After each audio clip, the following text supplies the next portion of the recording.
A river of feet at first. Market stalls groaning with bolts of cloth and cheese and barley, caravans coughing dust into the noon heat. A harbor where the gulls wheel like question marks above hulls that tilt and creak with goods from ports whose names mean little to the people unloading them. Close on the heels of trade comes the ordinary day. Midwives bent over births, smiths stamping iron, children threading beads. Then the ordinary day thins at the edges. An old woman in the market who had been hale yesterday will not open her stall tomorrow. A boat that put out with a laugh comes back with shutters nailed over the gunwale. How is it that what begins as a cough in one place becomes a catastrophe in another? How does the normal rhythm of food, finance, worship, and labor become the cadence of loss? It is from these small human openings that the great story begins. We will not begin, however, with proclamations of dates and totals alone. Instead, we will let the human detail, mud on a messenger's boots, a ledger stained with grief, pull us forward. Even so, certain facts anchor the narrative to the world as historians can reconstruct it. In the middle of the 14th century, in the year that we call 1347, ships arriving from the Eastern Sea carried a stranger on board. Fever, swellings, and a speed of death that few living had ever seen. From those first landings, the disease fanned out over towns and countryside, claiming men, women, and children in numbers that left whole parishes emptied and whole markets ghost quiet. Modern scholarship estimates that roughly 25 million people in Europe died during the first wave between 1347 and 1351, and the pathogen responsible has been identified, with the support of ancient DNA and bacteriological research, as a bacterium known in modern science as Yersinia pestis. If we are to tell what happened in the years that followed, we must begin with the moment of arrival and the human interpretations that met it. In a port such as the one at Messina, or in a cramped quay on the Black Sea, the first victims were not remarkable by any outward sign, until they were. Bodies blackened, the breath a hot, alarming rasp. The living, suddenly, had to make sense of a cruelty that had no precedent in their memory. Chroniclers wrote in the language of the time. They spoke of divine punishment or of the air turned foul.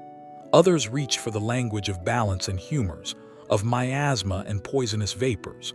But both explanation and desperation opened similar doors. People fled the city and found the countryside no refuge. They congregated and found contagion. They sealed houses and found death stacked behind doors. In the pages that survive, most famously in the opening of Giovanni Boccaccio's account of Florence, there are passages that read like field notes of panic. The stalls deserted at market, the frantic searching for burial space, the crunch of cartwheels over newly cut graves.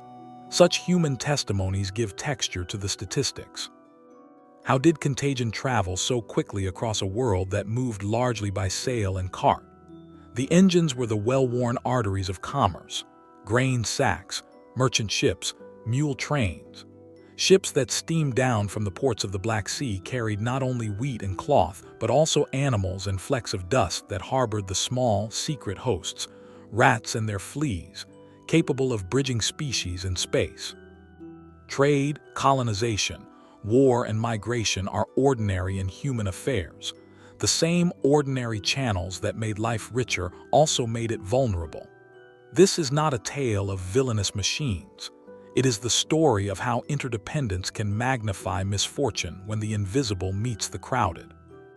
The responses arrived as quickly as fear did, and they were kaleidoscopic. Cities attempted measures we would recognize as public health: isolation of the sick, curfews, the closing of gates. In ports such as Venice and Genoa, officials experimented with periods of enforced separation, what later generations would call quarantine, separating arriving ships and crews from the life of the city for a season, a practice that took shape amid the terror and then hardened into civic policy. At the same time, other responses were both tragic and revealing: scapegoating of outsiders and of minorities, religious processions and flagellant orders seeking atonement, the frantic sale and division of property in the face of imminent death. These reactions were not simply irrational panic. They were attempts to reassert meaning and order when every familiar map of cause and consequence had been smudged beyond recognition. Yet in the ruin and the constricted lanes of grief there were also signs of change. Where labor was suddenly scarce, wages rose. Where land lay fallow, new economic arrangements emerged. Where faith communities had been central to daily life, their moral authority could fray under the strain of unanswered prayers.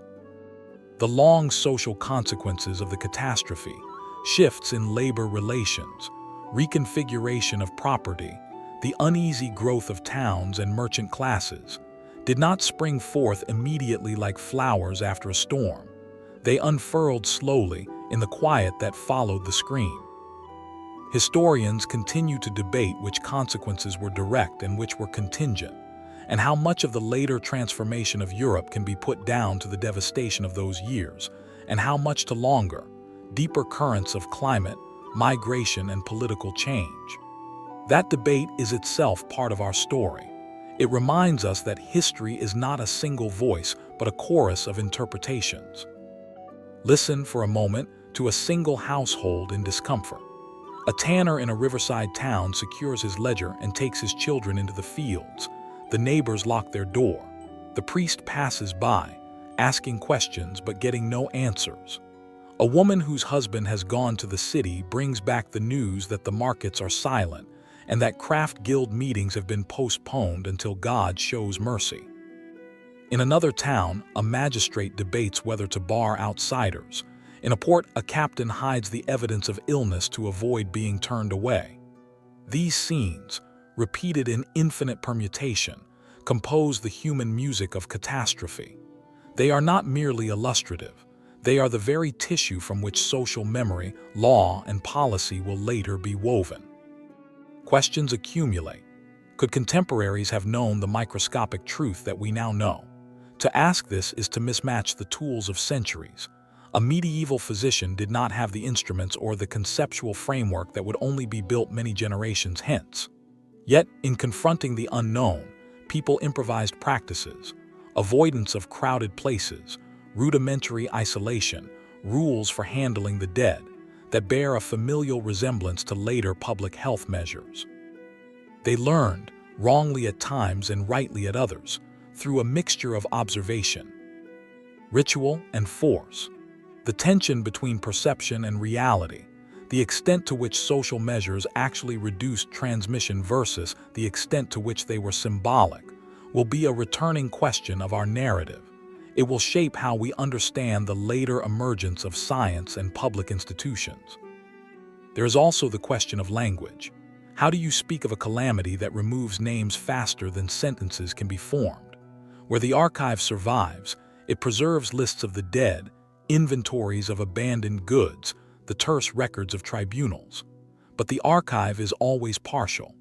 The poorest often leave the faintest trace. The women whose labor sustained households are sometimes documented only as property or as names on parish rolls. To recover the life that existed before and during the catastrophe, the storyteller must attend to fragments: a letter, a will, a verse tucked into a prayer book.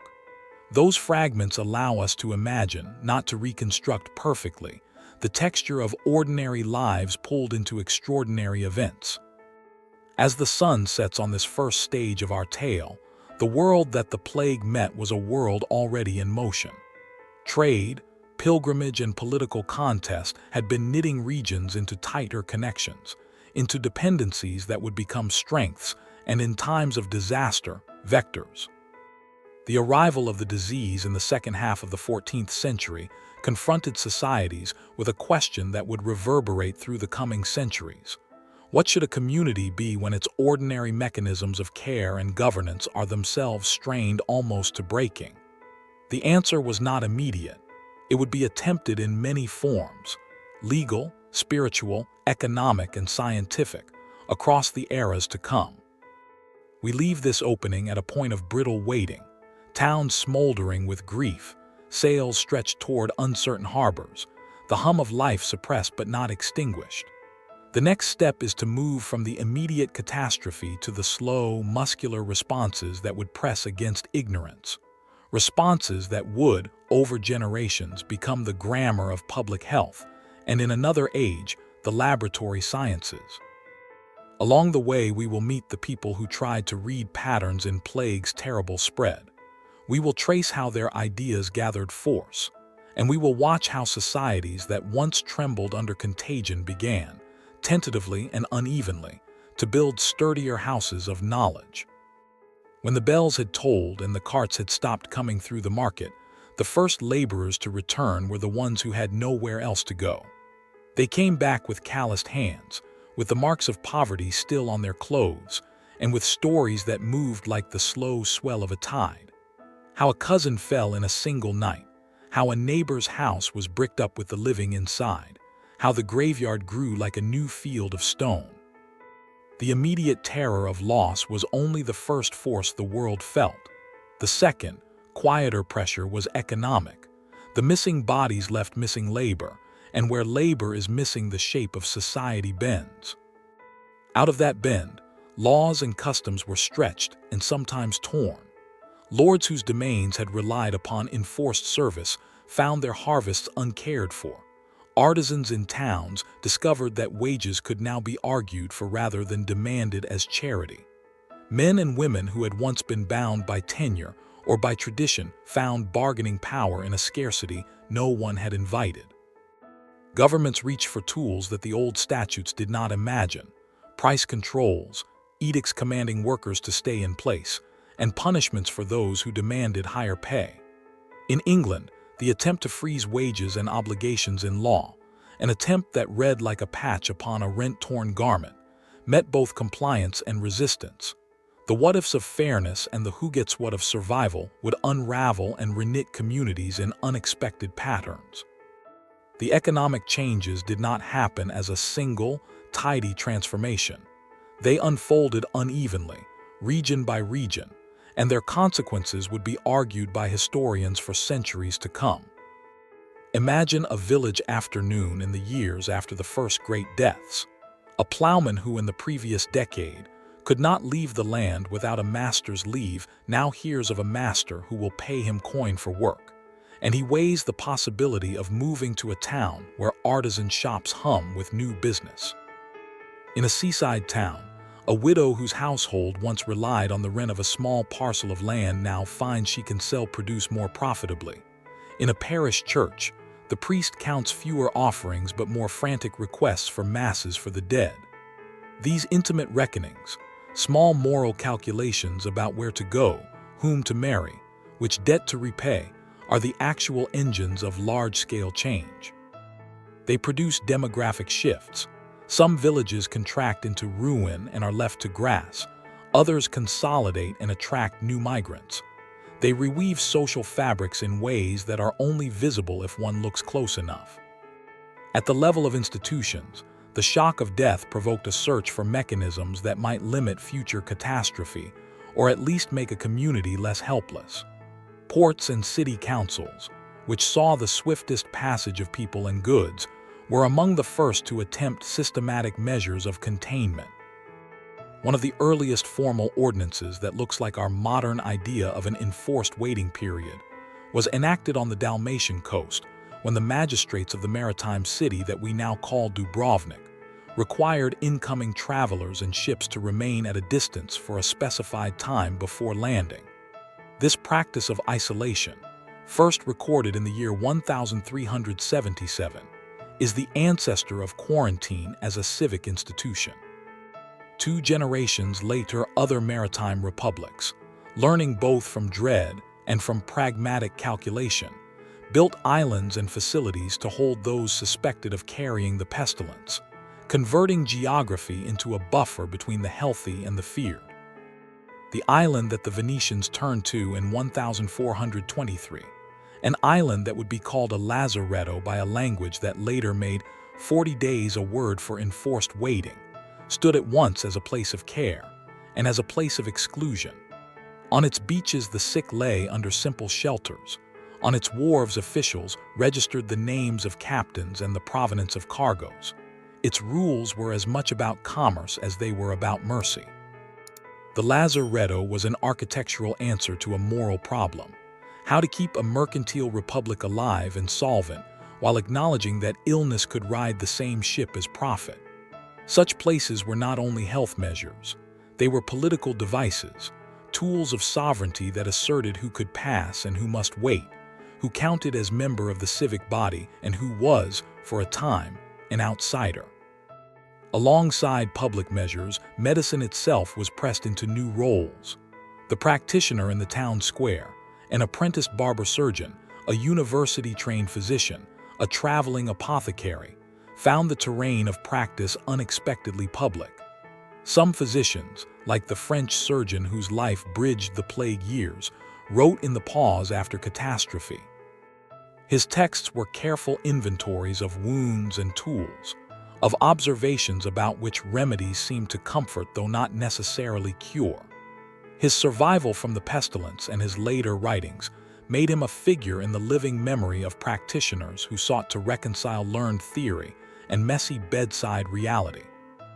The effort to collect observations of symptoms, of time between exposure and sickness, of which practices seemed to produce less contagion, was slow, often incomplete and forever constrained by lack of microscopic knowledge.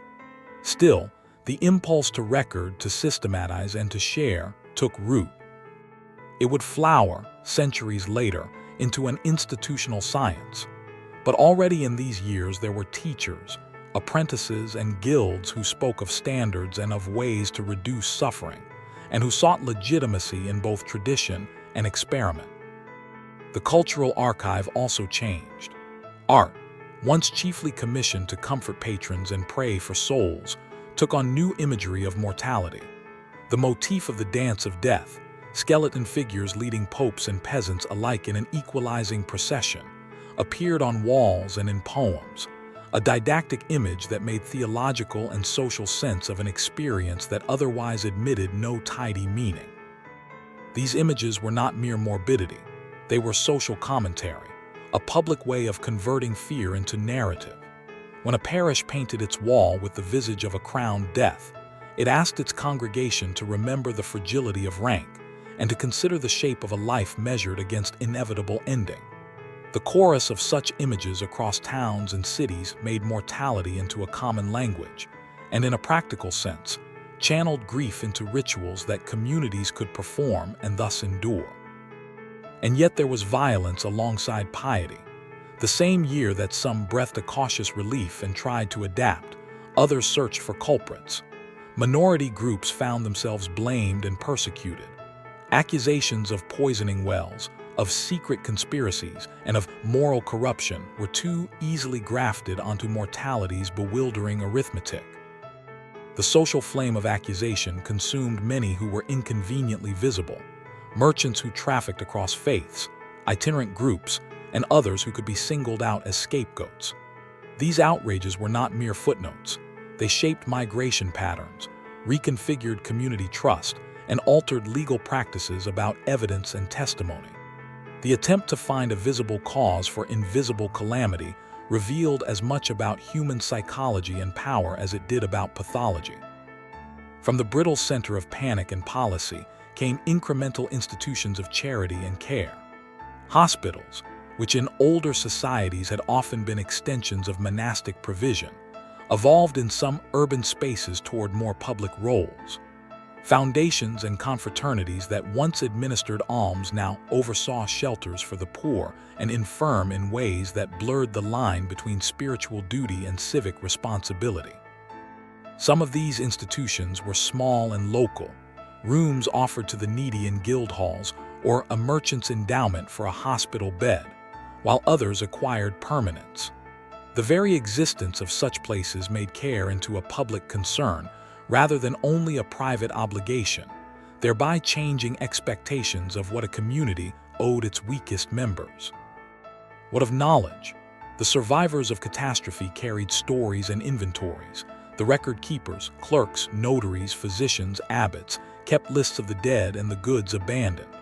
From the chaos emerged a kind of proto-epidemiology, a practice of mapping returns, of noting where deaths clustered, and of correlating movement with misfortune. These small practices were not yet science in the modern sense, but they were the scaffolding of it. They funded questions that would be asked more sharply in future centuries. How do patterns repeat? What social structures increase vulnerability? And by what methods might a city protect its population without halting commerce entirely?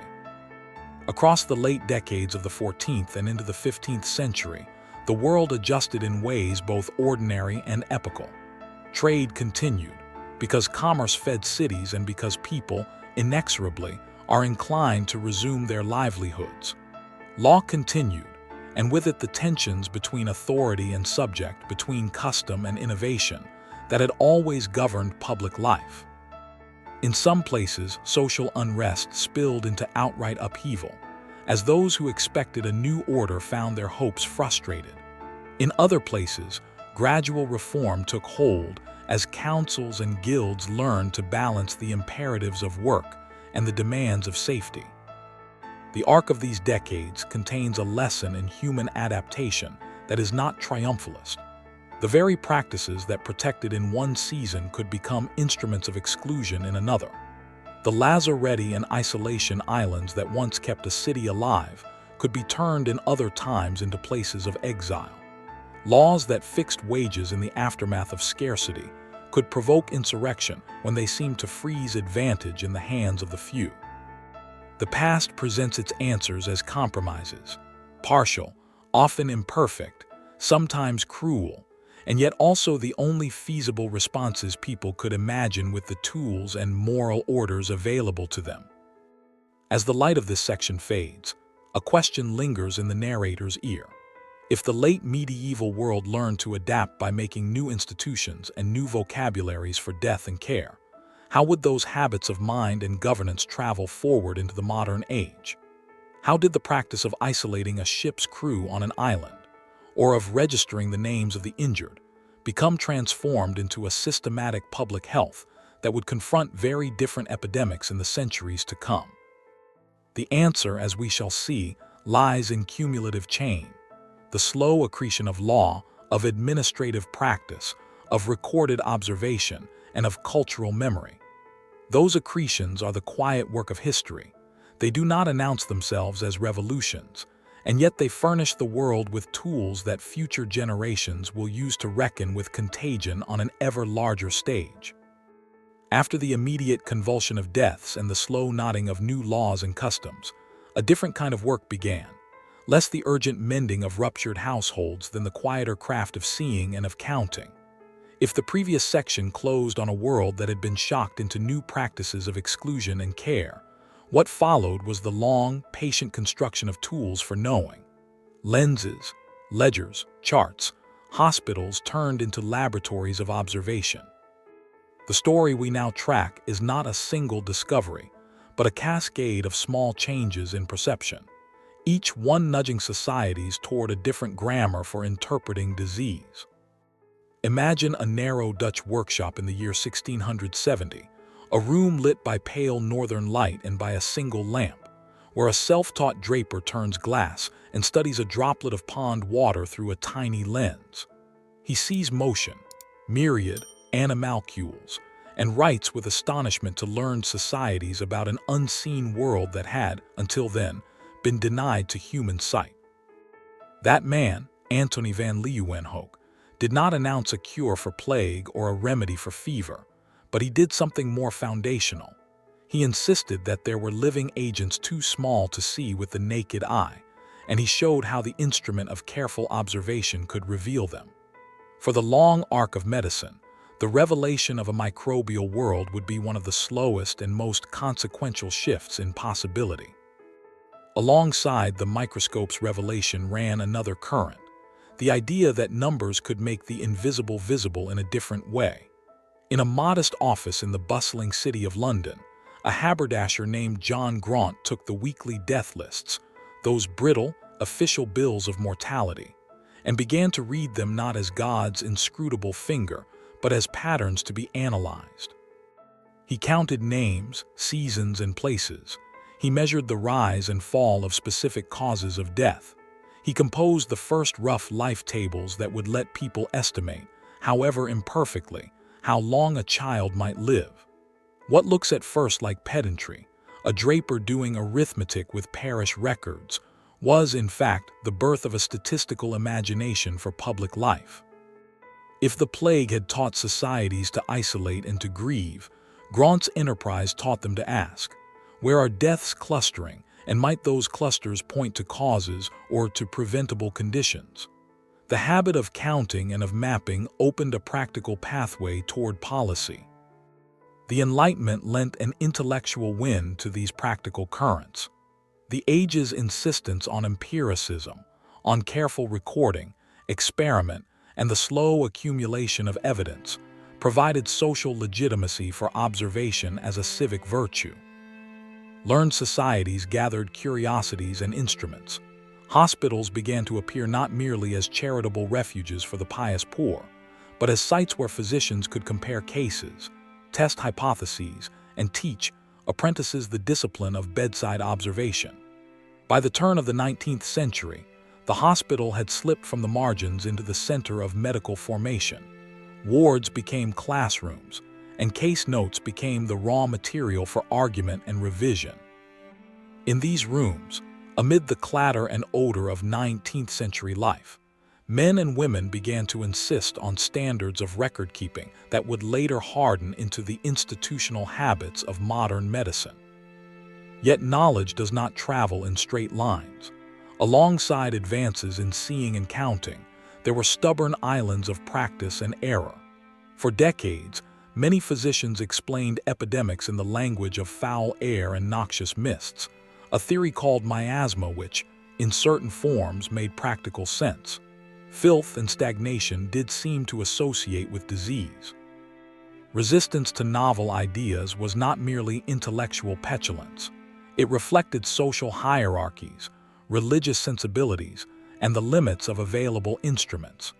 Into that drumbeat of partial explanations strode individual figures whose experiments and persistence forced a rethink. One of the most dramatic of these figures worked not in a great laboratory, but in a crowded maternity ward in Vienna. In the year 1847, Ignaz Semmelweis noticed a dreadful disparity. Mothers attended by doctors and medical students died of puerperal fever at a far higher rate than those cared for by midwives. The observation was banal in form but radical in consequence. Semmelweis traced the difference to the cadaver work that doctors performed before they examined women in childbirth.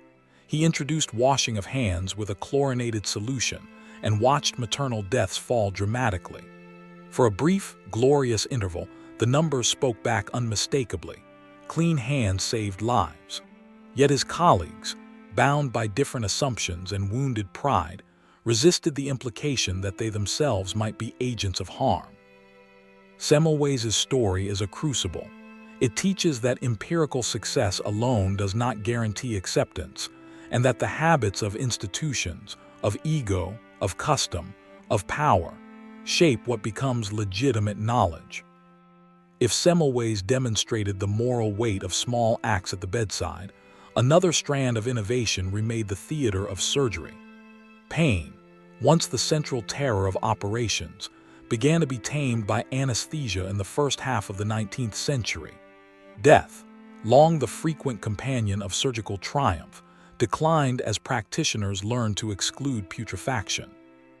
Louis Pasteur's experiments on fermentation and putrefaction, and the careful bacteriological work that followed, supplied a theoretical backbone to what surgeons like Joseph Lister would put into practice. Lister marshaled the idea that wounds could be kept from becoming a feast for invisible life by the use of antiseptic procedures, applying carbolic acid in operating theaters and to instruments. His success turned operating rooms from places of near-certain peril into locations where healing was plausible. These developments shifted the balance of trust in institutions. Hospitals could, if properly managed, be places of cure rather than of contagion.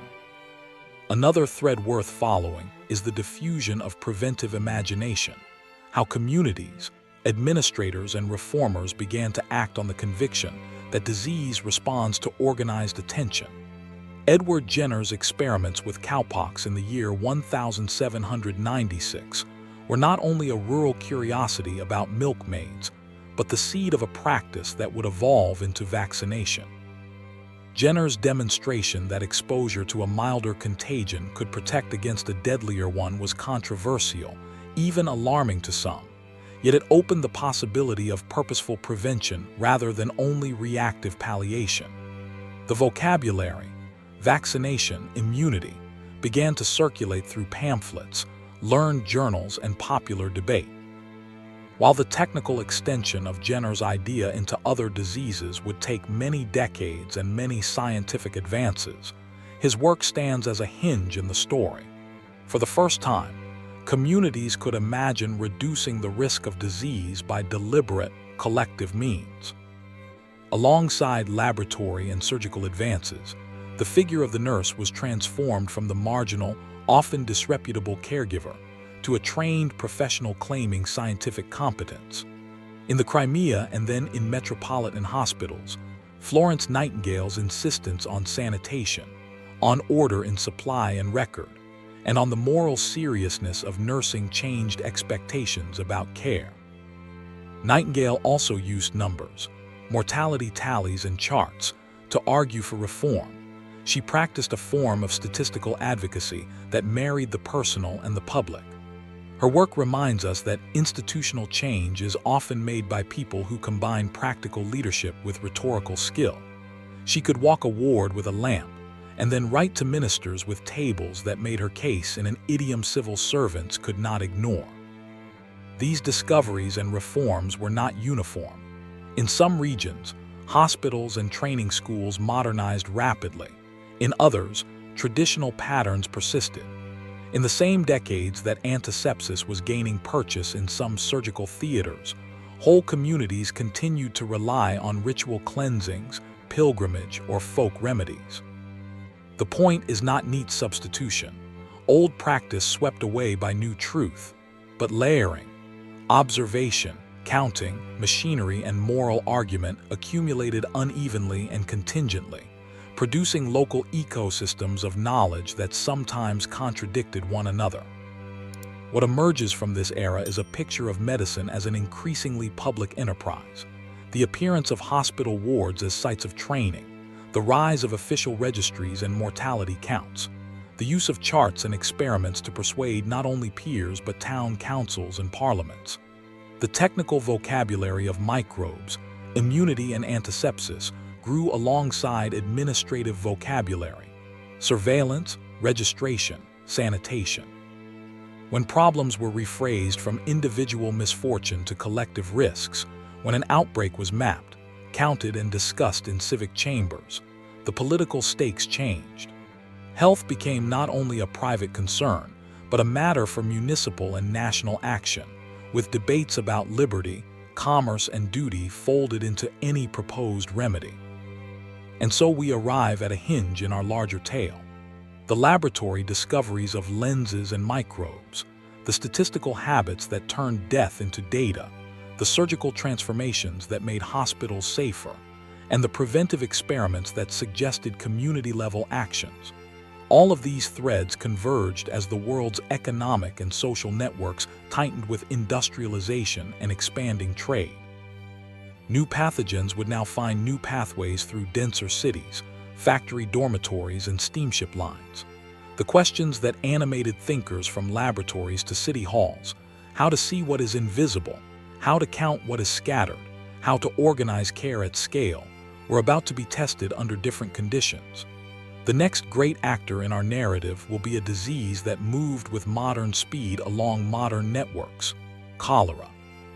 As we step into the next scene, we carry forward the image of instruments, ledgers, and hospitals, and we ask anew, will the tools forged in the long shadow of plague be enough for an age of canals, steam, and crowded streets? The place where the story of modern cholera begins is not a laboratory but a delta, a braided, wet landscape where rivers gather the lives of millions, and the monsoon makes the earth rise and fall like the chest of a sleeping beast.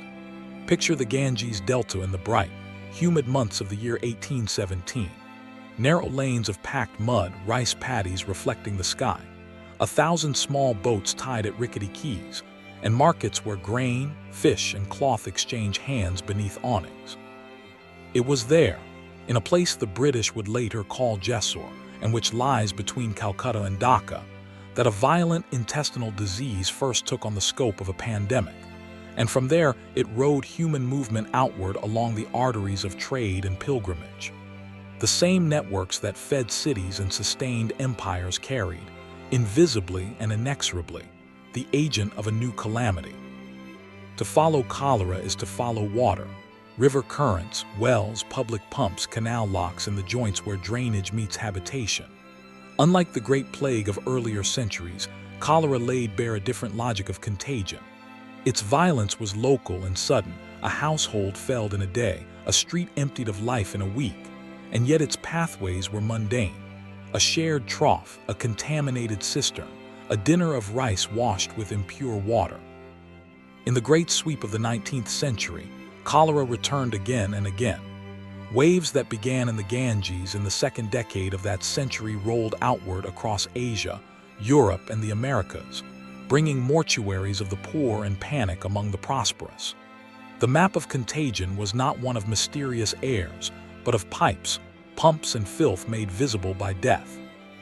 The first European encounters with cholera in the early 19th century exposed a dissonance between observation and prevailing theory.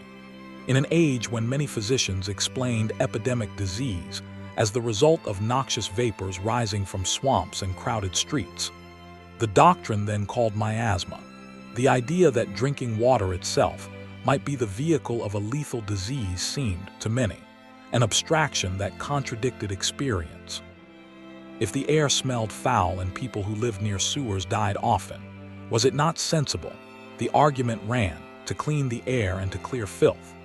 The sanitation instinct had deep moral and aesthetic roots. To clean streets and to remove refuse was to remake the city in the image of civic virtue. That conviction produced formidable reformers who argued that better drainage, covered sewers, and regulated refuse were not merely pleasant, but essential for the life of the laboring poor. Edwin Chadwick's monumental report of 1842, which catalogued squalor and disease across Britain, did more than moralize.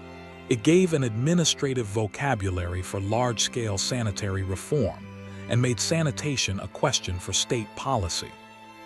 Yet the sanitary impulse and the miasma theory it often endorsed did not, at first, reject the idea of waterborne contagion so much as frame problems and remedies differently.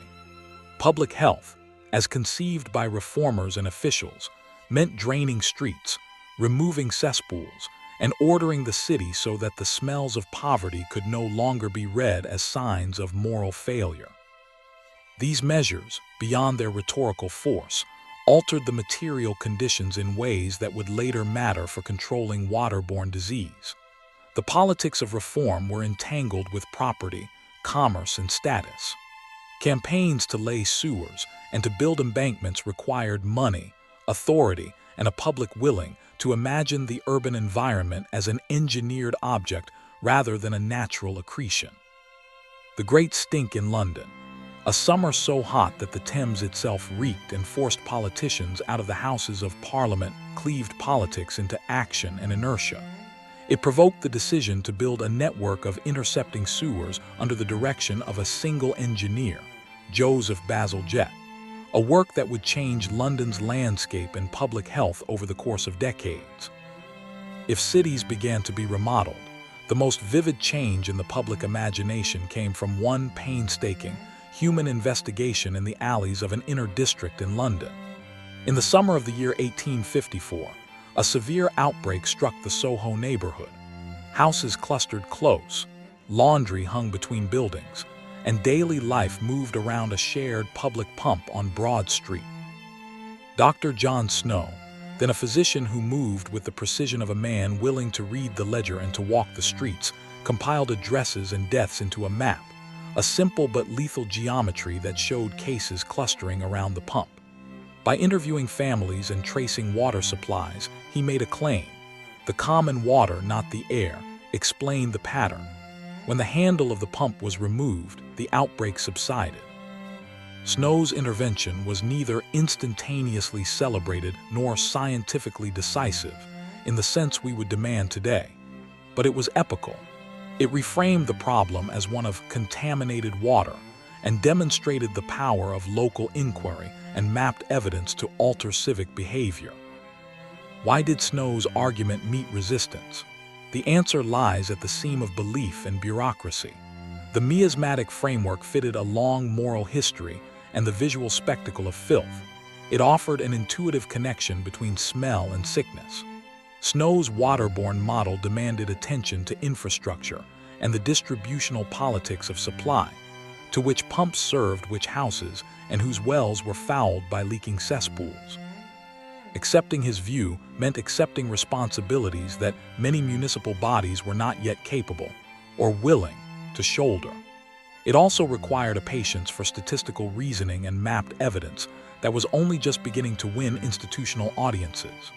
In that sense, Snow faced the same challenge that other innovators did in medicine: the slow, often contentious work of persuading civic institutions to reorganize daily life around new forms of knowledge.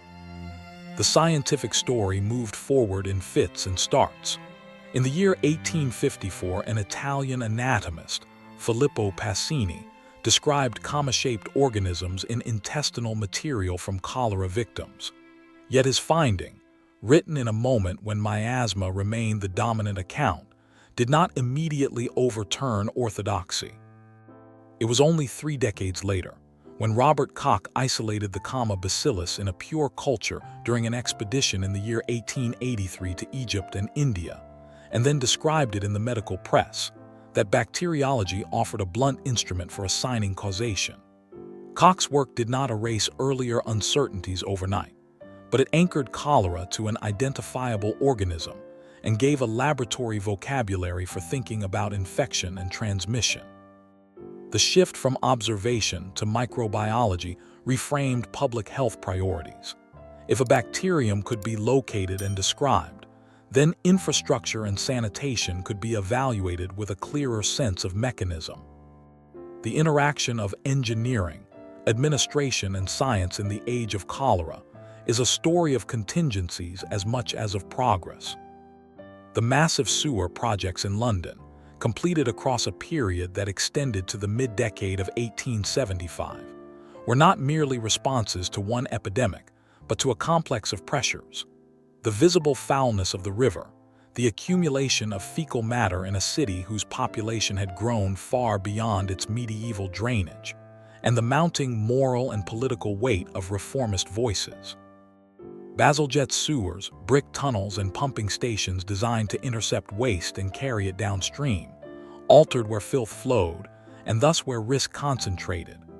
These infrastructural interventions were expensive, disruptive, and sometimes contested, for they displaced small wharves and required streets to be opened and rebuilt. Nonetheless, they created environmental conditions less hospitable to the explosive spread of waterborne disease. Across the 19th century, then, a pattern emerges: observation and argument in the hands of clinicians and statisticians, public agitation and moral rhetoric in the hands of reformers, and massive technical work in the hands of engineers. Each strand alone would have been insufficient.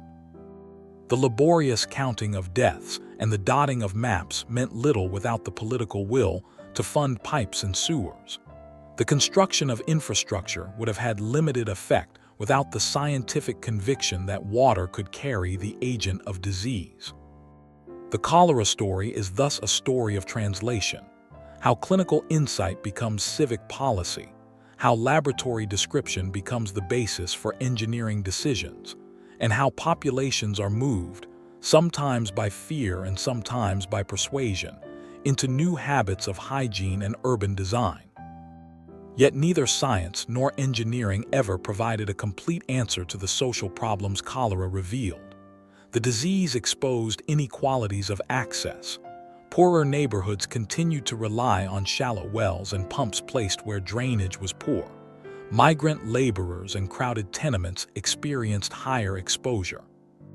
The response to cholera, therefore, had a moral dimension as well as a technical one. To prevent the next epidemic required not only pipes and sewers, but also political choices about whose water would be made safe first. The tension between the technical possibility of prevention and the political difficulty of universal provision recurs through history. It is a question not simply of what can be built, but of what a society chooses to prioritize.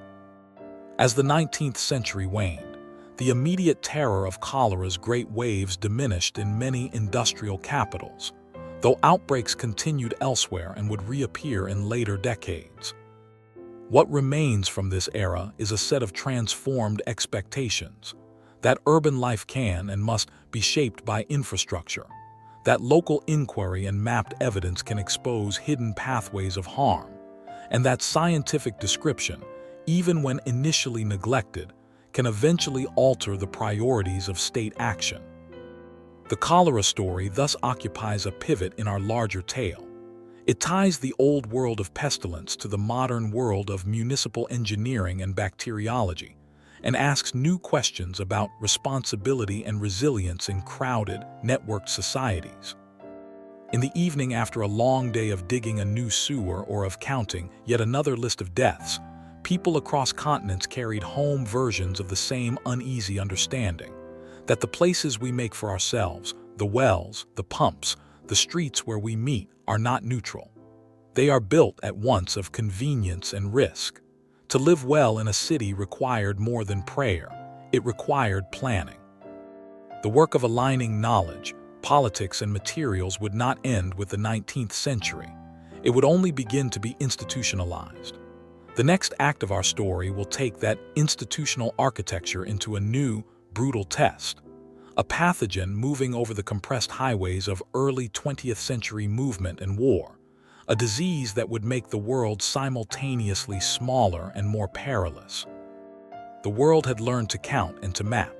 It had learned to lance a wound and to sweep a street. Yet the engines of a new, modern catastrophe were not only science and civic engineering, but the very machines of war and movement. Imagine, for a moment, a single steamship slipping out of harbor under a cold, gray dawn in the spring of 1918. Men bundled in wool, letters folded in pockets, boots that had walked the mud of training grounds and the dust of 1,000 towns. That vessel would carry with it not merely human bodies and the crumbs of domestic life, but the perfect conditions, crowding, exhaustion, the intermingling of strangers, for a respiratory microbe to leap forward with the speed of modern travel. Across the globe, the same image repeats.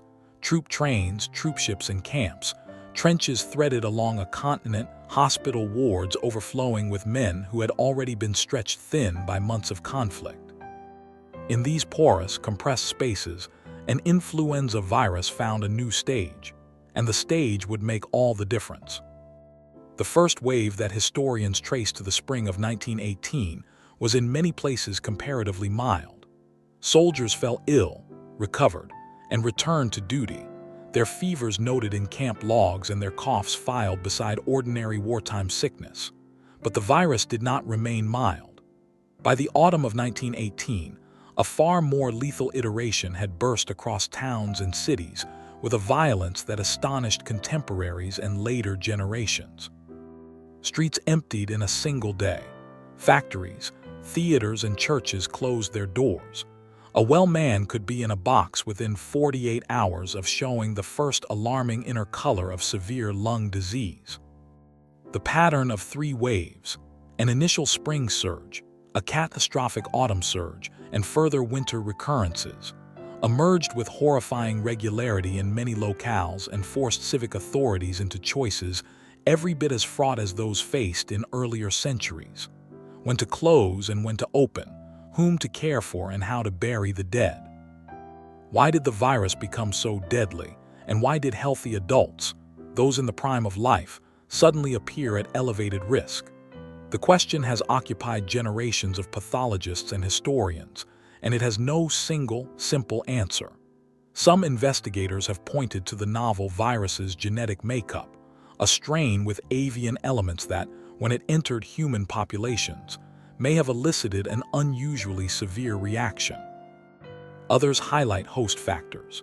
The immune systems of young adults, primed perhaps by prior exposures or by the peculiar stresses of wartime nutrition and exhaustion, may have reacted with an overwhelming inflammatory response that worsened lung injury. Still others underline the lethal synergy of influenza with secondary bacterial pneumonia in an era before antibiotics. The virus opened the lungs to bacterial invasion, and within that double strike the chances of survival plummeted. These are not exclusive hypotheses. They are complementary paths through a thicket, each supported by fragments of laboratory and archival evidence, and each constrained by the limits of what can be known after the fact. The interaction between war and disease is a study in feedback loops. Soldiers weakened by months of trench life, ravaged by undernourishment and the psychological strain of battle, were more vulnerable hosts. Crowding, men sleeping in rows on canvas, with the cold and damp of winter seeping through, made airborne transmission efficient.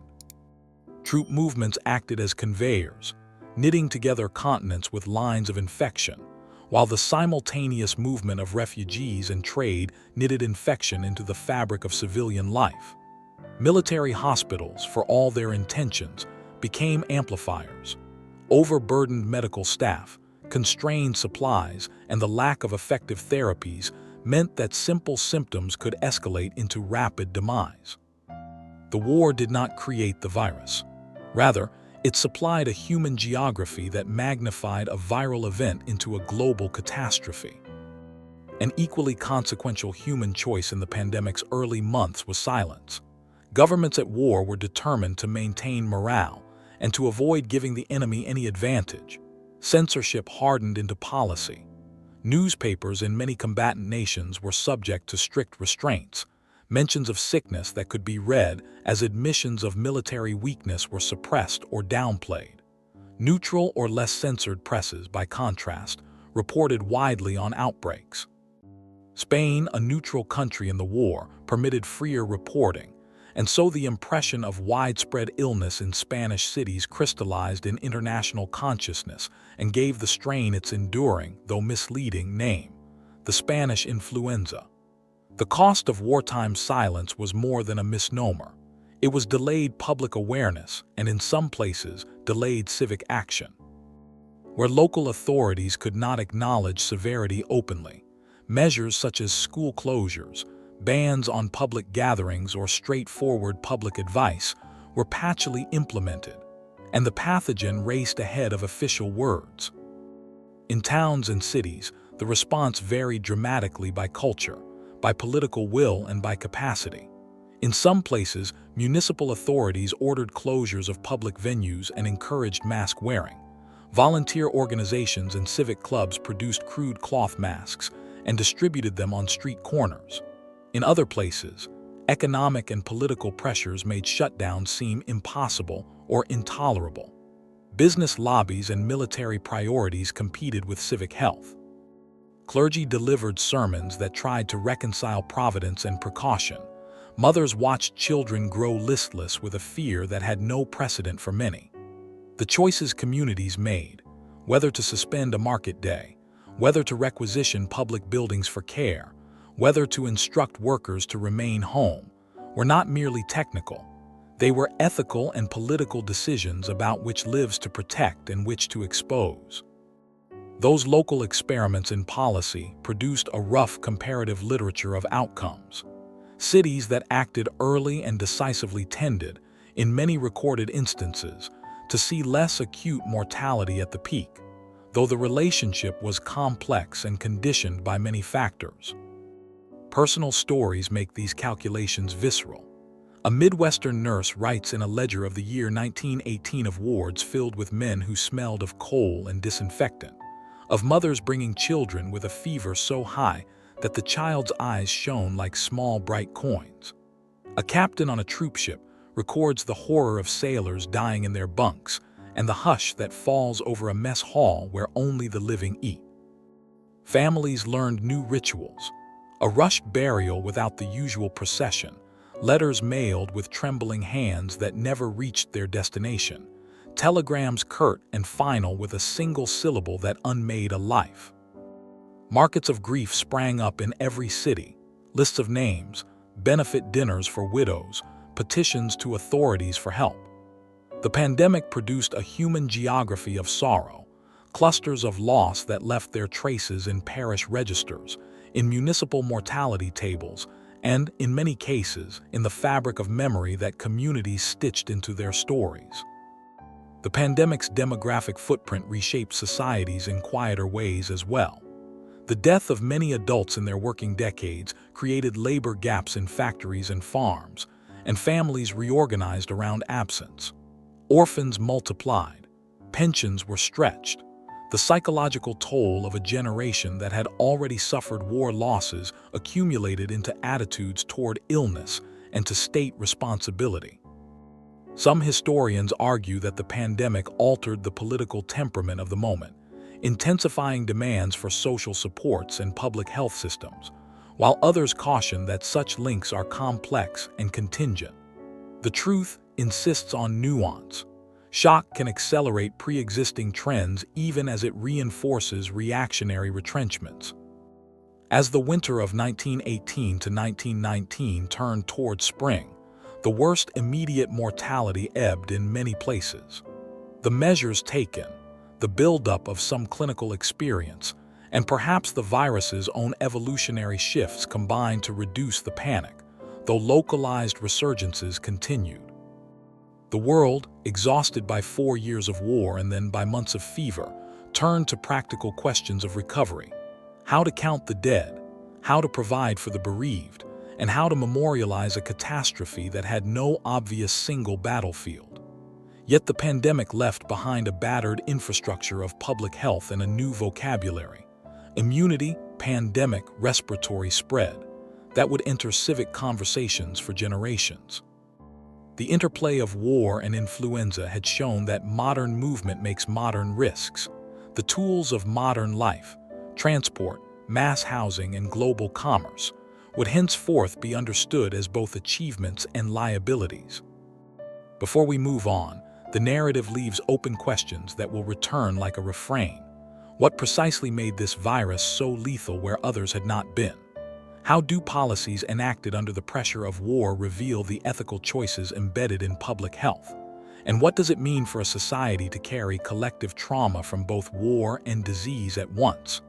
These puzzles resist simple closure. They point us toward an essential truth of our larger story. Epidemics do not arrive as isolated phenomena. They intersect with politics, with technology, and with the intimate textures of human life. The Spanish influenza, birthed in a world already wounded by conflict, forced modern societies to confront, brutally and without equivocation, the fragile seams between mobility, medicine, and moral choice. In the next chapter, we will step back to examine how those seams were mended, or left raw in the aftermath, how institutions were rebuilt, how memories were encoded into public ritual, and how the experience of 1918 to 1919 informed the making of 20th century public health. There is a moment after catastrophe when the work of surviving becomes indistinguishable from the work of remembering. In the spring of 1919, as streets began to refill, and the last bell tolls for a few more of the recently dead, a woman in a provincial town unfolds a letter and learns her husband will not come home. A child in a seaport neighborhood finds the mother gone, and a neighbor's kitchen turned into a place where stray infants are fed in bowls too small for their hunger. A municipal clerk sits amid columns of forms and tries to reconcile two realities: how to count the dead in a ledger that was never built to hold such numbers, and how to distribute what relief a cash-strapped city can afford. These are the small, human scenes in which the larger transformations take root, reforms that will be argued about in council chambers and legislatures, and losses that will be inscribed in very different kinds of records: welfare claims, orphanage registers, and, eventually, the architecture of memorials. The pandemic did not simply end. It went on living in the households, institutions, and policies that followed. The scale of loss was a blunt instrument that reshaped societies in ways both immediate and slow. Contemporary estimates of mortality remain cautious, but historians and epidemiologists have long concluded that the death toll reached into the tens of millions worldwide. Many reconstructions point to at least 50 million deaths across the globe in the period of 1918 to 1919, with some estimates higher still. Those numbers translated into visible demographic effects: towns with fewer able-bodied workers, factories with emptied benches, fields where hired hands once bent now tended by women and older men, families forced to cobble together new arrangements of labor and care. The sudden absence of so many adults in their prime years altered the texture of daily life. Who fed the children? Who paid the rent? Who took up the civic tasks of local governance? The shock was fiscal as well as personal. Municipal treasuries, already strained from wartime demands, found themselves paying for extraordinary burials, emergency care, and temporary shelters.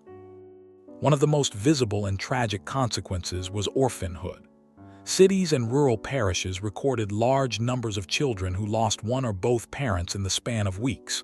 In port cities and industrial towns, places where density, poverty, and mobility combined, the number of orphaned children swelled, pressing charities, churches, and nascent social services beyond their accustomed capacities.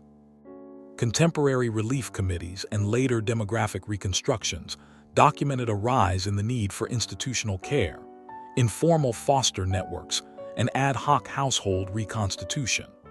At a global scale, recent efforts to estimate orphanhood linked to pandemic mortality suggest that millions of children lost a parent in that period, a loss whose psychological and economic consequences would be felt for decades. The private grief of those children became, in many places, a public responsibility. The economic shock was not confined to immediate losses of labor. Researchers who have returned to the fiscal records and economic series of the period find evidence that the pandemic depressed consumption and output in many countries, producing declines in per capita output and in private spending comparable, in some national contexts, to severe recessions of later eras. The short-run downturns were uneven. In some places, production rebounded quickly as new workers replaced lost ones. In other locales, the fiscal drag of lost incomes, disrupted trade, and uncertain demand lengthened local downturns. Yet the economic effects were not merely mechanical reductions in output. They reshaped household strategies, migration flows, and the bargaining power of labor in ways that fed into longer trajectories of inequality, social protection, and state intervention. The pandemic also left a distinct imprint on public institutions. Administrations that had struggled to count and to respond found themselves with new arguments for expanded public capacity. Hospital systems, which had been tested in the crucible of war and of influenza, were reorganized in many places with greater attention to capacity, supply chains, and the training of staff. Municipal boards of health, some newly empowered during crisis years, lobbied for better surveillance, clearer reporting requirements, and permanent budgets. Internationally, the pandemic fed conversations about coordination across borders, about the need for shared knowledge, and about the architecture of preparedness. Those conversations, which moved slowly and unevenly, were seeds that decades later would contribute to the emergence of more formal international health bodies. The language of policy changed. Terms such as surveillance, notification, and epidemic preparedness entered administrative manuals and parliamentary inquiries, where before they had been marginal. Politics and public culture were reworked as well. In certain countries, wartime and pandemic pressures combined to accelerate existing movements for social reform. Women's organizations, many of whose members had taken on essential wartime roles or volunteered in relief work during the epidemic, were able in some jurisdictions to translate visible public service into political capital. In the United States, the movement for women's suffrage found ways to maintain momentum even amid closures and restrictions. And in the spring and summer of 1919 and 1920, some polities extended the franchise amid debates that had been shaped, in part, by the shared crisis. In other contexts, however, the pandemic hardened social divisions. Where resources were scarce, elites often captured first access to medical attention or to safe housing, and marginalized communities bore a disproportionate share of mortality and disruption. The politics of allocation, who received relief, whose employers closed factories, whose neighborhoods received clean water first, became a fierce and often bitter contest. Beyond institutions and politics, the pandemic changed the grammar of mourning and memory. For many communities, the traditional rituals of death and commemoration were disrupted by the necessities of public health. Services curtailed, coffins closed, prayers said in haste. Where collective rites could not proceed, private grief accumulated into silent stores. The material traces of this mourning later surfaced in a variety of forms: local memorials, plaques in town squares, lists printed in newspapers, and the occasional municipal monument that named the dead. Yet historians have also noted an uneven pattern of remembrance. In many countries, the influenza catastrophe receded from official commemoration, even as it remained vivid in family memory. Scholars who have surveyed memorial landscapes find that, unlike monuments to battles, pandemic memorials are fewer and often more private. Civic memory privileged the visible theaters of war rather than the dispersed and domestic theaters of disease. The result is a cultural echo in which influenza shaped households and practices, but often left weaker civic traces than other contemporaneous calamities. Psychological and intergenerational legacies also became subjects of later investigation. Social historians and economists have argued that children exposed in utero or in early infancy to the conditions of the pandemic experienced, on average, worse health and educational outcomes later in life, though the magnitude and interpretation of these effects remain subjects of lively debate among scholars. Some studies report measurable deficits in earnings and schooling for cohorts gestated during the pandemic months. Other researchers urge caution, pointing to selection effects and to the complexity of separating pandemic exposure from the concurrent stresses of war, hunger, and economic dislocation. The scientific argument is important because it makes explicit a temporal chain. The shock of a pandemic can imprint upon demography in ways that persist into labor markets, schooling systems, and family structures for decades. One persistent paradox of the recovery was how quickly people resumed forms of public life even while scars remained.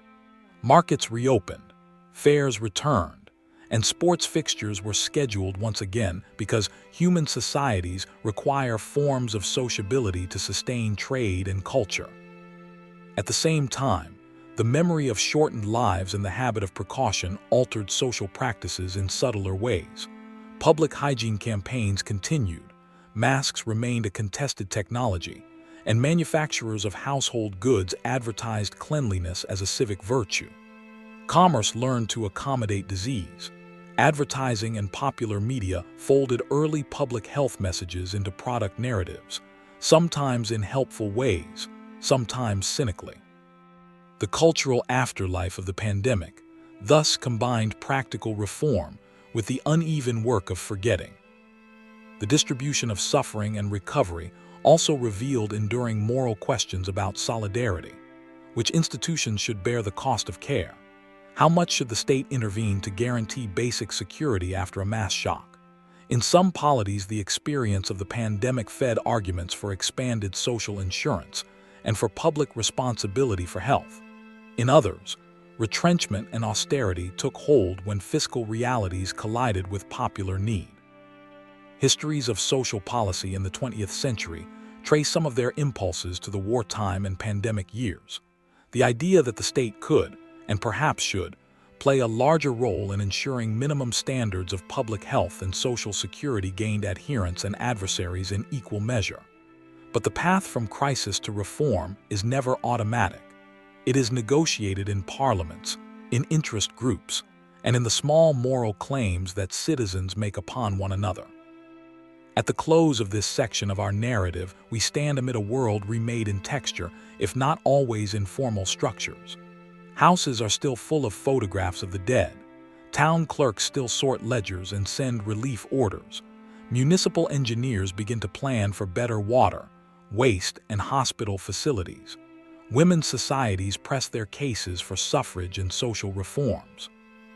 The pandemic's immediate terrors have, in many places, receded into statistics and family lore, but its effects linger in institutional budgets, in demographic cohorts, and in the quiet rearrangements of labor and care that undergird modern life.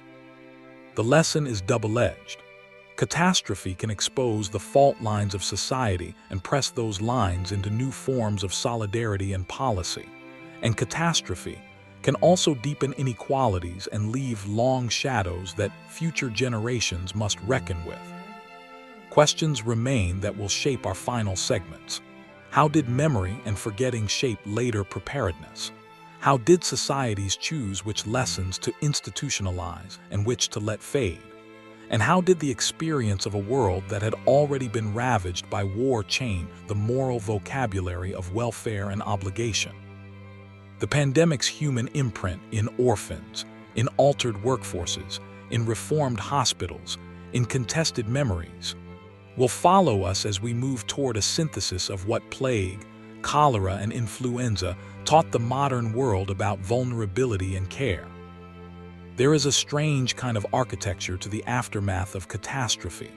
Not only the brick and mortar of hospitals and sewers, but an invisible architecture of expectation, law, and vocabulary that shapes what people will consider possible in the next emergency.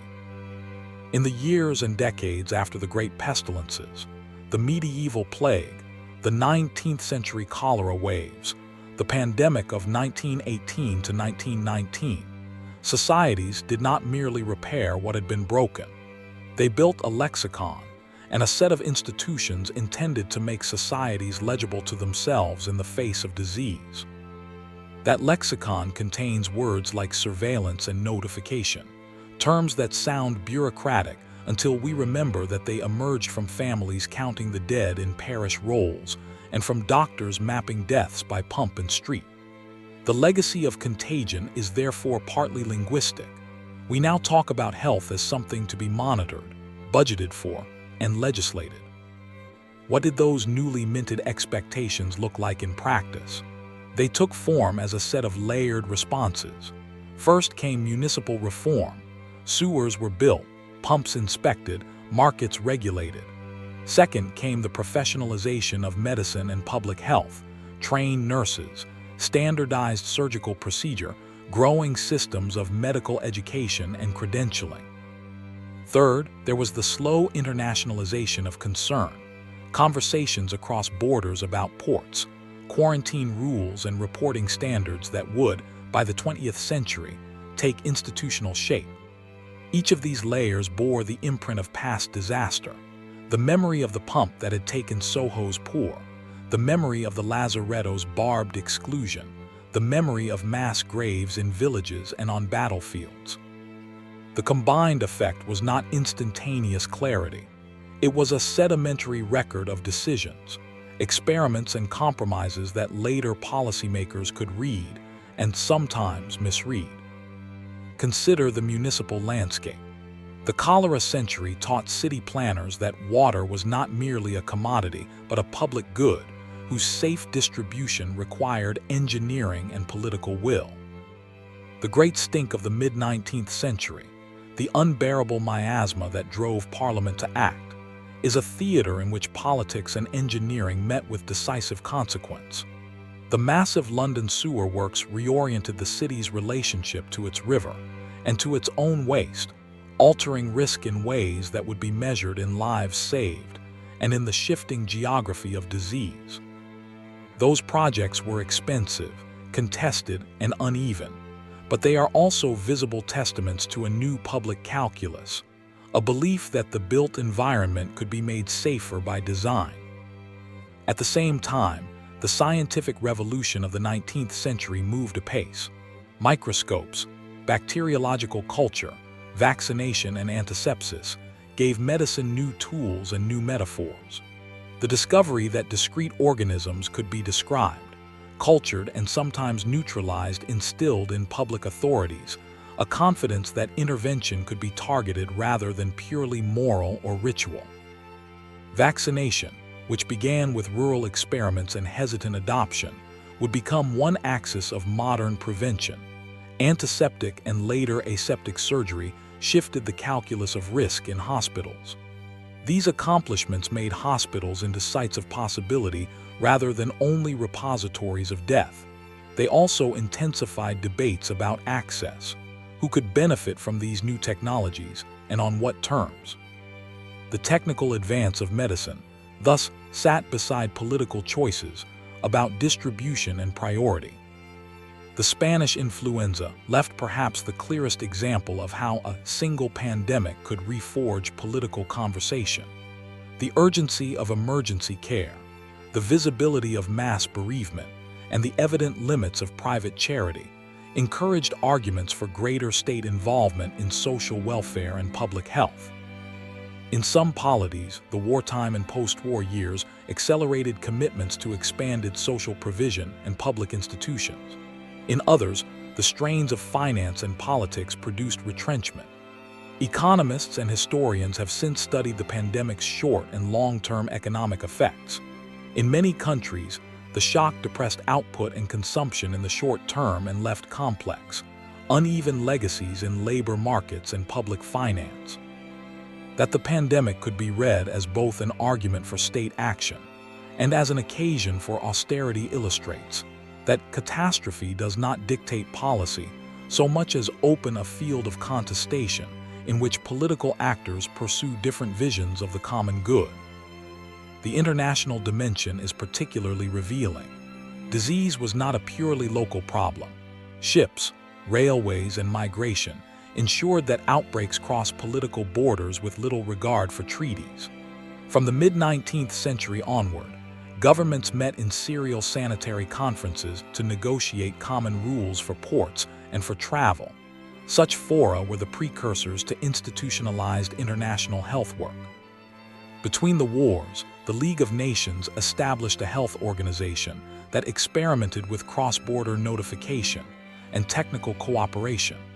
Those efforts were imperfect and limited by the politics of the era, yet they planted organizational habits that would be resumed and amplified after the Second Global Conflagration, with the creation of the World Health Organization in 1948. The long arc from local pump maps to international health bureaucracy is a story of scale. The same questions about surveillance and reporting that once occupied a parish clerk now occupy diplomats and technical experts. Memory, how societies remember and forget epidemics, profoundly shapes lasting legacies. Some disasters become central narratives, others recede into private memory. The Great War constructed monumental memory in ways that influenza, diffuse and domestic, rarely matched. The result was often lopsided commemoration. Monuments for battles across Europe and beyond, fewer and more scattered memorials to pandemic dead. The reasons are multiple and instructive. War has visible theaters and public enemies. Disease kills privately and in houses where funerals are hurried or prohibited. The consequence is a civic landscape where some losses are loudly honored and others linger in family archives, in parish registers, and in the small practices of remembrance that do not always attract civic pageantry. This uneven memory influences preparedness. Events written into national narratives are likelier to seed institutional reforms than tragedies that remain dispersed in the margins. There is also the cultural afterlife. Literature, art, and popular forms absorb catastrophe and translate it into metaphor and moral reflection. Plague and cholera left their traces in painting and allegory. Influenza's spectral presence can be found in novels and essays that took the shock of 1918 as part of their moral horizon. These cultural artifacts do more than decorate the past. They restructure how future generations imagine risk, heroism, and communal duty. A poem that names a missing child, a municipal ledger that lists the buried, a hospital ward plan that survives in an archive. All are ways of encoding experience that future policymakers, artists, and citizens read, misread, and reuse. Memory, then, is not merely an emotion.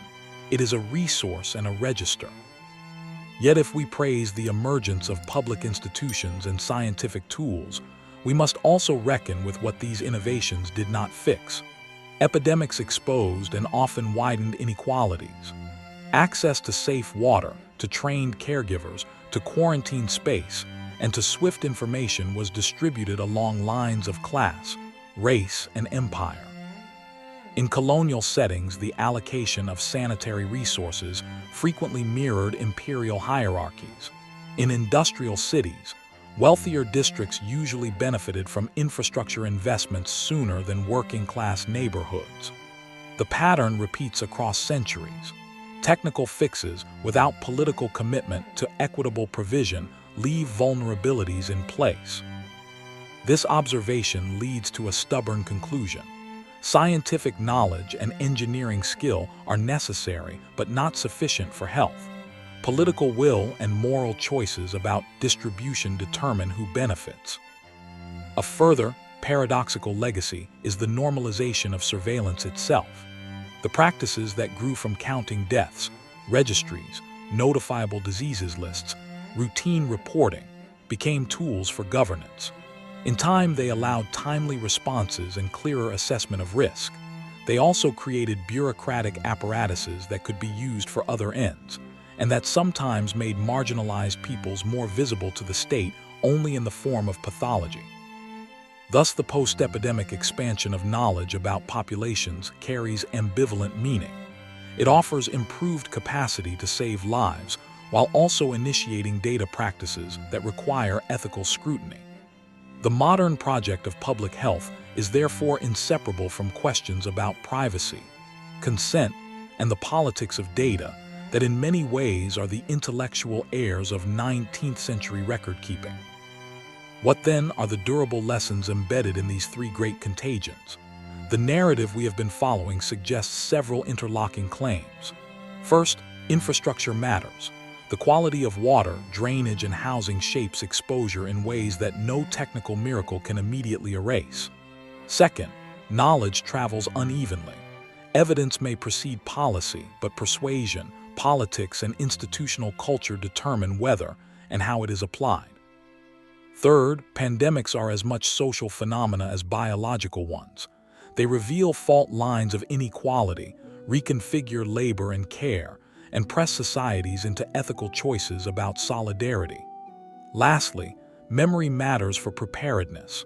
What a society chooses to commemorate influences what it chooses to fund, to teach, and to study.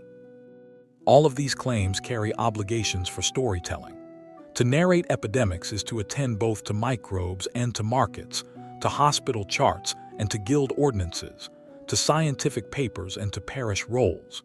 It is to recognize that responses often begin in the small and local, an observant physician in a Soho alley, a sanitary engineer surveying the Thames, a nurse tallying mortality, and that the accumulation of local changes creates capacities that later generations lean on. It is also to recognize that the arc of technological and institutional advance is punctuated with resistance, with errors, and with choices that are as much moral as they are technical. As we prepare to close the tale, we will carry forward two symbols. The first is a map inked with dots, pumps, roads, ports, and hospitals, a network in which outbreaks appear as patterns to be read. The second is a ledger full of names, not only numbers but personhood, the granular remnants of ordinary lives. Between the map and the ledger lie the human decisions: who builds a sewer, who insists on hand washing, who rigorously counts, and who looks away. The final segment of our story will stitch these images into a larger moral and historical synthesis. It will ask what responsibilities past societies accepted or balked at, what they chose to bequeath, and how those bequests shape the way modern communities imagine care, risk, and the common good. The last scene opens with a simple object, a ledger, its cover worn smooth by fingers that have counted bread and coin, by hands that have signed away leases, and by others that have penciled names of the dead. The spine creaks as the clerk lifts it, and in those thin, faded columns, a civilization keeps its account, not only of losses but of choices.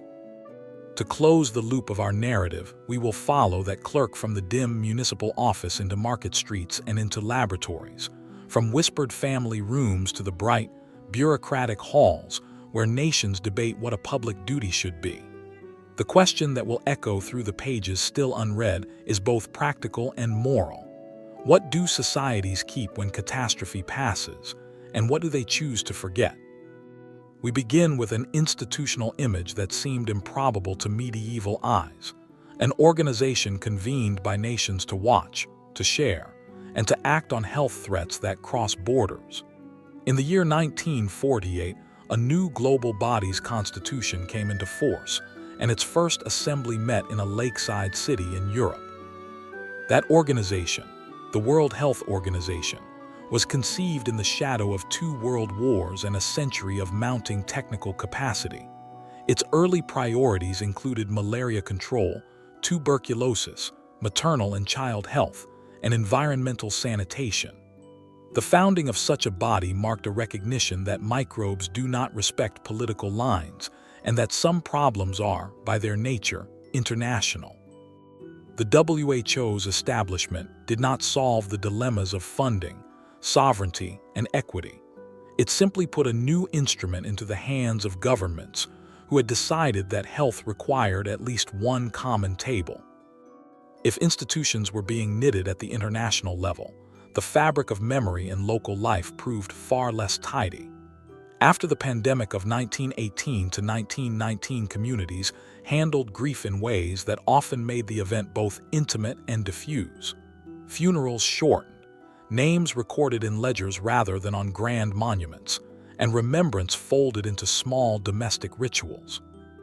Over the years and decades, many nations constructed elaborate public memorials to the great battles that had overlapped the epidemic years, but relatively few erected comparable monuments to the dispersed dead of the pandemic. Scholars who have surveyed national landscapes of remembrance have argued that this comparative lack of public memorialization, an amnesia of sorts, has consequences. Without visible civic markers, collective memory of risk atrophies, and so does political will to fund prevention. In other words, forgetting the pandemic in public spaces can make it easier for societies to postpone the hard questions about preparedness and equity. Memory and institutions intersect in the choice of what to do with knowledge. Over the long sweep since the plague centuries, cholera waves, and the catastrophe of 1918, societies accumulated 3 kinds of capacity: technical, administrative, and moral. Technical capacity means laboratories, microscopes, and vaccines. Administrative capacity means registries, trained personnel, and coordinated logistics. Moral capacity means the political will to direct resources where they are most needed. The distinction matters because a nation may possess technical brilliance without the administrative apparatus to apply it equitably, or it may have registries and budgets but lack the civic consensus to prioritize the most vulnerable. Contemporary commissions and reviews of pandemic preparedness repeatedly underline this threefold problem. The modern world can see microbes and model epidemics with unprecedented clarity, yet the distributional and ethical choices about who benefits are still resolutely political and contested. Across the 20th century and into our present day, a ledger of reforms and of omissions is visible. Advances in microbiology produced vaccines and antibiotics that reshaped the balance of human and microbe. Sewage systems and clean water transformed urban risk. Hospitals evolved into organized systems with professional nursing and specialized care. These changes are not miracles. They are long, often messy processes of persuasion, investment, and administrative reform. When they are applied consistently, they reduce exposure and death. When they are partial, they leave fault lines where epidemics can reassert themselves. The cholera century taught engineers and civic authorities that the built environment matters. The later development of vaccines taught successive generations that prevention could be a deliberate collective act. Yet both lessons require resources and political choices to be realized at scale. The uneven distribution of those resources is a recurring human story. Epidemics have always exposed inequalities, differences of class, of empire, of race, that determine who gains early access to clean water, to competent care, to the choice of isolation or the necessity of work. In colonial cities and in industrial metropolises alike, sanitary improvements and medical advances too often arrived first to the wealthier districts, while crowded neighborhoods, migrant camps, and occupied territories were left with makeshift solutions. The moral argument that emerges from our sequence of pandemics is blunt. Technical knowledge alone is insufficient. A just and resilient public health requires political commitments to equitable provision, choices about financing, about distribution, about whose lives the public will prioritize in times of scarcity. These are choices that reflect values as much as balance sheets. There is another, less bureaucratic thread to this final chapter: the intimate habit of care that communities improvise when institutions are absent or overwhelmed. Across centuries, we find neighbors sharing water, volunteers sewing masks, midwives tending births despite fear, and feeble municipal networks cobbling emergency hospitals out of schoolrooms and warehouses. Those acts of ephemeral generosity reveal a stubborn truth. The responsibility for responding to disease is never only a matter for ministers or for scientists. It is lived in kitchens, in parish halls, and in volunteer committees. The historian's job is to record both the formal measures and these improvised practices, because both shape outcomes and both enter into the moral ledger a community keeps. The question for policy is not only how to scale science, but how to harness civic solidarity without turning it into a substitute for structural provision. How then should a society steward the memory and the lessons of epidemic experience? We will sketch several elements that recur in both the historical record and contemporary reviews. First, preserve records and make them public. Ledgers, municipal minutes, hospital registers, and oral histories become a resource for later decisions. Second, invest in the administrative scaffolding that transforms scientific discovery into public action. Stockpiles are meaningless without distribution plans. Vaccine research is limited without systems to deliver shots equitably. Third, attend to equity explicitly. Sanitation, housing, and occupational protections are not neutral engineering problems, but political projects that redistribute risk. Fourth, cultivate civic rituals of remembrance that sustain attention across political cycles. Memorials, school curricula, and public histories that keep the memory alive in ways that bolster preparedness. These prescriptions are not new. They echo the lessons that historians and commissions repeat each generation.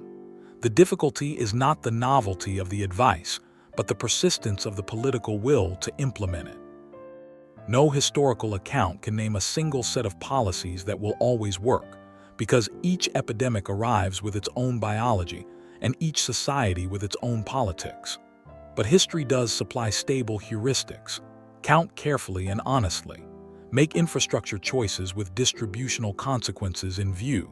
Invest in routine surveillance that is transparent and ethically governed. And preserve the cultural memory of loss so that public attention does not evaporate. These heuristics are modest, perhaps prosaic, yet they emerge from centuries of painful learning. When societies adopt them, the payoff is measured not only in fewer deaths, but in the less visible economy of anxiety, in the steadier functioning of markets and schools, in the preservation of everyday rituals that bind communities together. We close where we began, with human faces. The ledger's page yields a name, an artisan who died in the autumn months of a year when war and fever moved together, a mother whose tombstone is unadorned in a lane between two houses, a nurse whose handprint vanished from the hospital's roster. The final image is neither technical nor triumphalist but relational. The work of preparing for future epidemics is, at root, about answering the ancient question of who counts in a community. Laws, pipes, vaccines, and laboratories are vital. They are the scaffolding of protection. But the deeper measure of a society's resilience is whether it treats vulnerability as a public obligation rather than as a private misfortune.